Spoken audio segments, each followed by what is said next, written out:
Olha só, gente, o Tribunal Superior Eleitoral censurou uma fala do ex-ministro do Supremo Tribunal Federal, Marco Aurélio Mello, em um programa do presidente Jair Bolsonaro veiculado hoje na televisão. No trecho que foi cortado, o magistrado aposentado de 76 anos diz que o ex-presidente Lula não foi inocentado. No lugar da fala aparece um QR Code que leva ao canal do tribunal no WhatsApp, ou seja, é mais uma ação do TSE que eu coloco em discussão aqui, Serrão. Pois é, né? Esquisito. A propaganda eleitoral, ela é livre ou não? Esse é o ponto.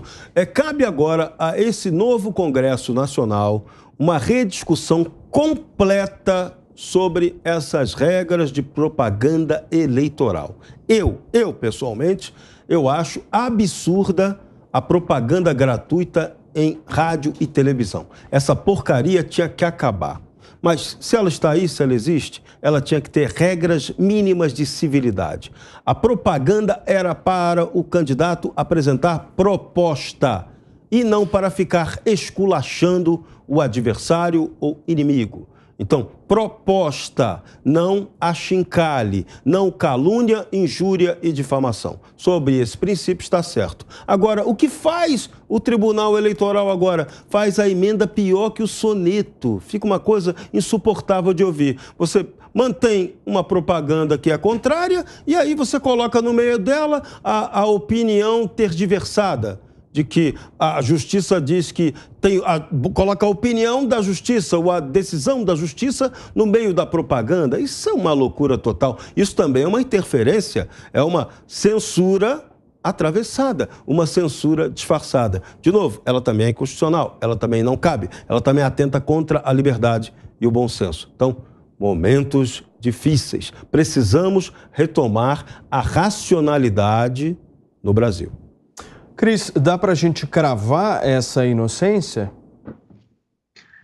Olha, eu não sou jurista, mas já ouvi vários juristas, inclusive o próprio Marco Aurélio Mello, pessoas que dedicaram suas vidas ao direito, que estudaram as leis, que respeitaram as leis, o que é mais importante ainda do que apenas estudar, é estudar e respeitar, até porque estudaram. Eu já vi vários dizendo isso. O fato de terem cometido ali uma manobra, eu chamo de manobra, né? Acho que isso ainda dá para falar, né? Uma manobra jurídica, quando você passa 5, 6, 7 anos ali analisando vários recursos de vários réus em processos variados e dizendo sim ou não para os pedidos dos advogados, concedendo liminar ou rejeitando o pedido de liminar, e depois de todo esse tempo e todas essas análises, o CEP não era aquele, Curitiba não podia estar fazendo esse julgamento, vamos mudar para Brasília.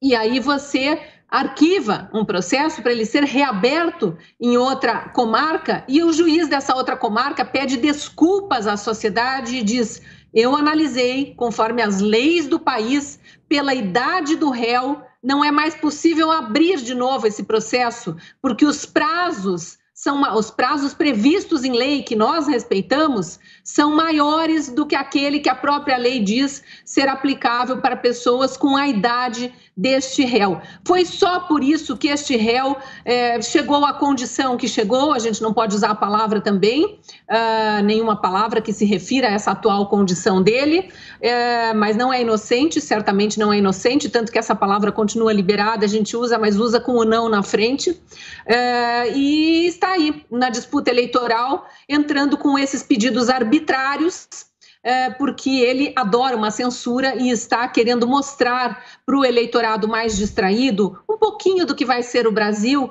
se ele conseguisse chegar ao poder, né? Porque ele está louco para voltar ao poder. Mas o brasileiro está atento a tudo isso, cada vez mais atento. Só hoje, viu, Paulo? Eu já ouvi 2 depoimentos de pessoas que votaram nele no primeiro turno e disseram: depois do que eu ouvi ontem no Flow Podcast e das últimas decisões do TSE a pedido dele, agora eu voto em Bolsonaro. Não é mais nem nulo, nem branco, é Bolsonaro. Então, tiro no pé, né? É tiro no pé que essa turma está dando.